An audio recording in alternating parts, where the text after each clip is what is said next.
Dr. Lim here. In our last video, we talked about our ex-partner in Thailand who was facing problem with the imitator and wished to join back with DXN. Between Malaysia and Thailand, there is a duty-free zone where people from both countries can come to shop, play golf or enjoy good food without the need to chop the passport.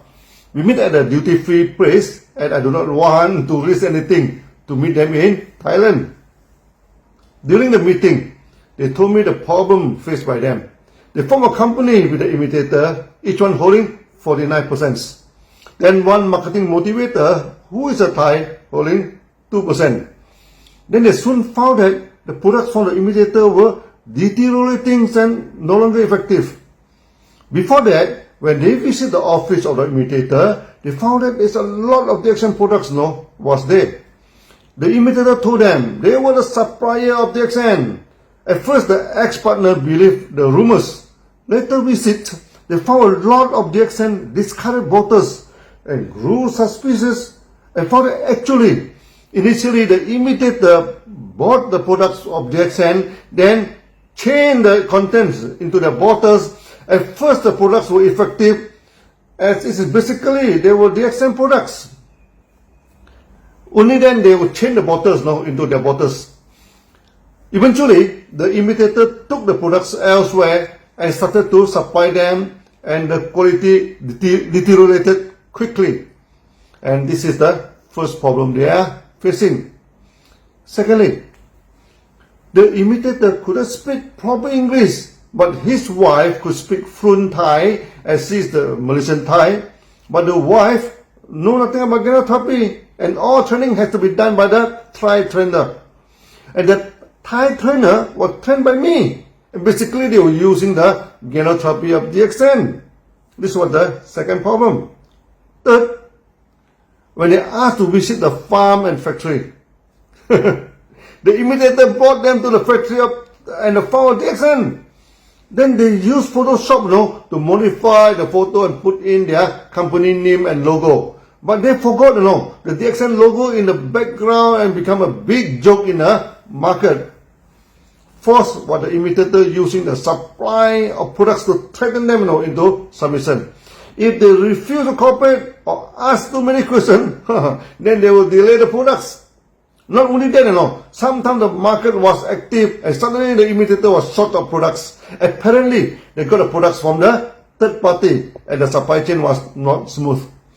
Lastly, also the most deadly problem was the imitator planned to take over the company completely. They gang up with the trainer and told the ex-partner of DXN that now the imitator group have 51%. They all have to listen to the imitator. All the bank accounts will be in their signatory and etc. I was on my last date after listening to his problem. I thought he must be an idiot as when he joined hands with DXN, he was a major shareholder. Then why out of a sudden join hands with some imitator and become a smaller shareholder? He told me he was influenced and cheated by the imitator. That they hold the technology and supply it to DXN. And the owner of the factory and the farm of DXN actually is by the family and not by Dr. Lim. And show them the fake certificate that they were the owner of the farm and factory and DXN only owned the marketing company. I told them he must be an idiot as in Malaysia, you can go to the ROC to check who is the owner of any company, how much the sales the company is making, and how much tax the company is paid. How could you just believe some NGO-looking moron, just looking at some certificate of paper which is easily engineered? About the share, he told me the imitator promised him he could run the company freely. And after joining hands with DXN, under the one world, one market policy, changing of marketing plan was totally prohibited. And changing of label will need to be approved by the HQ. Now the imitator promised heaven and earth to them. They were free to change anything of their liking and have 100% freedom. I told the ex-partner, many so-called MM company were not trustworthy at all.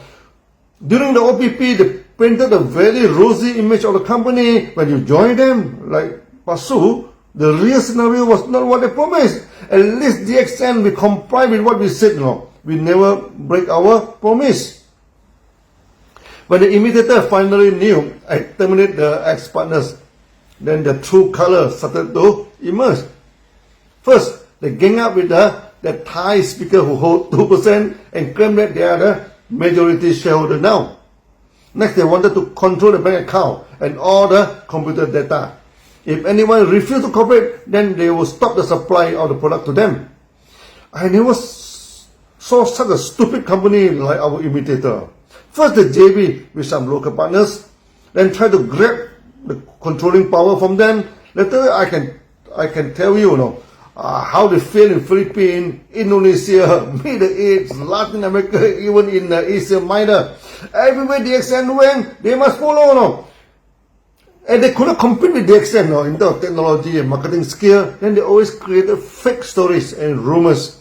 At the end, members found out about that, and their partner always broke up with them. Then many of the members joined DXN. Then we leave it to the future storytelling, very entertaining for your coffee time. Come back to our poor ex-partner. He wanted to join hands with DXN again. I flatly rejected him. I told him, he has shown gun to me and it is too risky for me to join hands with him. Just like Pasu, he requested again and again. At the time, the Taiwanese company were facing serious competition from DXN and losing the market. They also contacted them to form a new company. There were a few new imitators of DXN and they approached them too. My brother Bundi was around during the meeting. He told me if we do not accept them back, the imitator and other competitors may chip in. I never worry about imitators or competitors. Come as they may, and let us compete squarely in the market. The meeting failed and I refused to accept them back. Then they continue to request Bundi to come back to DXN, and my relative in Thailand also came to know and told Bundi. Many of the leaders making tons of noises and wanted to follow back to DXN, and openly said they wanted to be trained by me again. This was a difficult and tricky situation. That time I was focused fully in Indonesia and very reluctant to handle the problem with Thailand. And we already started a new DXN Thai and 100% handled by the HQ, and the sales are picking up. Eventually, the ex-members sent a representative who can speak Malay to come to meet me. If they join by DXN individually, their hierarchy will be broken into pieces. They wish DXN could take over the company or buy it over, which I was not interested at all. So my ex-partner were good at showing the gun. Even though I'm not afraid of them, but why should I take the risk? I thought it was due to the pressure from the ex-member. The ex-partners came to meet me again and told me whatever condition I could ask, and they were ready to consider. When things were developed to this extent, keep on rejecting them may not be good, as eventually they may join some other imitators, and our ex-members will become our competitors to DXN members.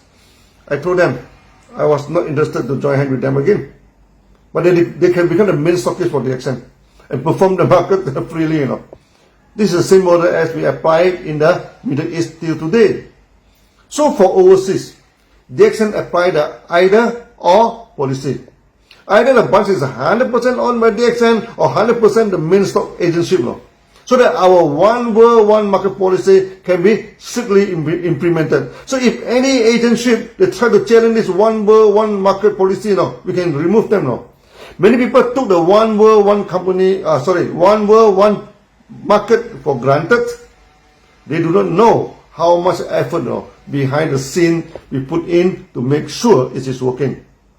Once the ex-partner got my green light, they shifted back to DXN as main stockist.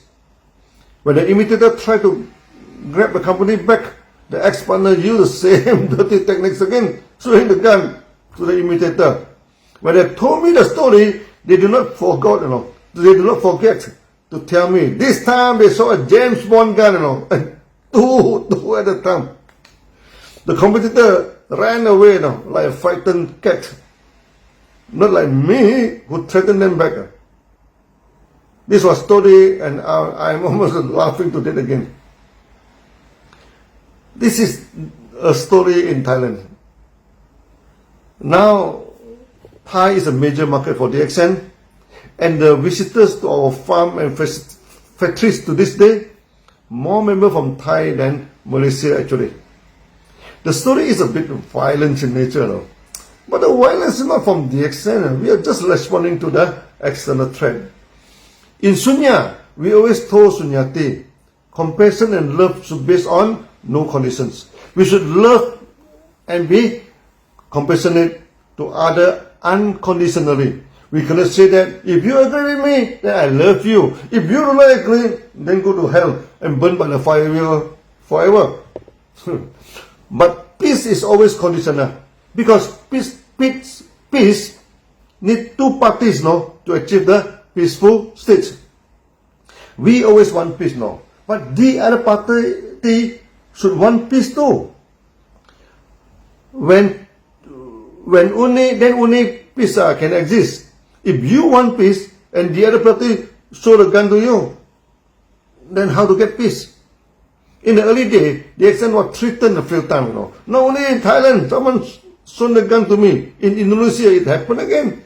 Not by our partners or members, but by the stupid lawyer whom we terminated his service. This I shall tell you in our future story. We always respond firmly, when we face the threat, and we never back off. This is not a present story, but the world is not perfect, You don't always get fairy tales and romantic stories. For me, it is better to tell you the real and actual story. Then you can see how imperfect this world is. But at the end of the day, we overcame it and become successful, because we never cheat and harm people, and the results are always good at the end. Good cause always lead to good result and effect. In my next video, I shall tell you the story of DXN Indonesia, the first major market for DXN. It is also very dramatic, and you may not forget once you listen to it. See you all again. Bye bye.